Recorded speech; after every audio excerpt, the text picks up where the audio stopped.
प्रकृति शून्य की अनुमति नहीं देती। एक जाता है तो दूसरा आता है। एक उपाय विफल होता है तो दूसरा अपना काम शुरू कर देता है। ये बात उन अब्राहमिक मजहबों पर लागू होती है जो अपने जन्म के बाद से ही भारतीय सभ्यता और हिंदू संस्कृति को नष्ट करने में जुटे हैं। 1000 वर्ष से भी अधिक बीत गए, लेकिन वे अब तक सभी हिंदुओं को धर्मांतरित नहीं कर पाए। कोई गजवाए हिंद चला रहा है तो कोई वेटिकन के पैसे पर जोशुआ प्रोजेक्ट को आगे बढ़ा रहा है, लेकिन ये हिंदू धर्म की शक्ति है कि वो बहुत अधिक सफल नहीं हो पाए। वे जानते हैं कि धर्मांतरण का तरीका बहुत असरदार नहीं है, कई सदियां लग जाएंगी, इसलिए उन्होंने भी अपनी चाल बदल ली है। अब वे हिंदुओं के धर्मांतरण से अधिक हिंदू धर्म को ही नष्ट करने पर जोर लगा रहे हैं। एक बार हिंदू अपने धर्म, संस्कृति, परंपराओं और त्योहारों से दूर हो जाएंगे तो अब्राहमिक गिद्धों का सामूहिक शिकार बनते देर नहीं लगेगी। हिंदू धर्म को समूल नष्ट करने के इस अभियान में उनके 3 सबसे बड़े सहयोगी हैं।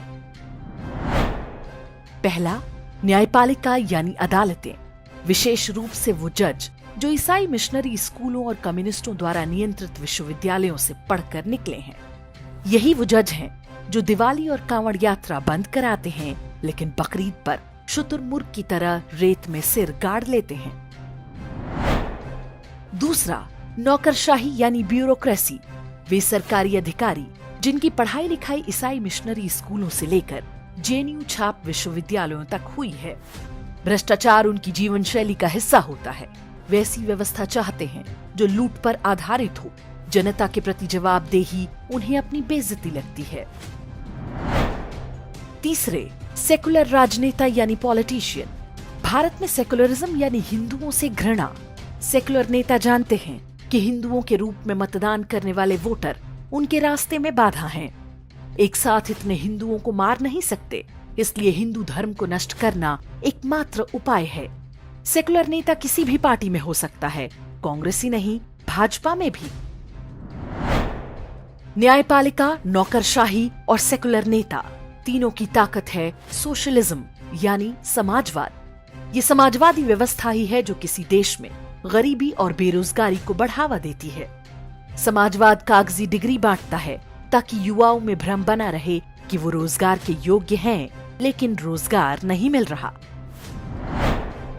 इसके बाद शुरू होती है एनजीओ, मीडिया और शैक्षिक संस्थाओं की भूमिका।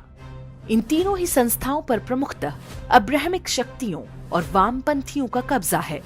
परेशान युवाओं को अनुभव कराया जाता है कि उनकी समस्याओं का कारण हिंदू धर्म और जीवन शैली है। यदि आपको अपने हिंदू होने पर शर्म है, आप स्वयं को गर्व के साथ नास्तिक या सेकुलर बताते हैं, तो आपको रोजगार मिलने की संभावनाएं बढ़ जाती हैं।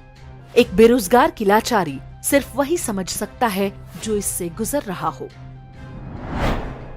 अब आप सोच रहे होंगे कि हिंदू धर्म को नष्ट करने पर लगी इन आसुरी शक्तियों से मुकाबला कौन कर रहा है?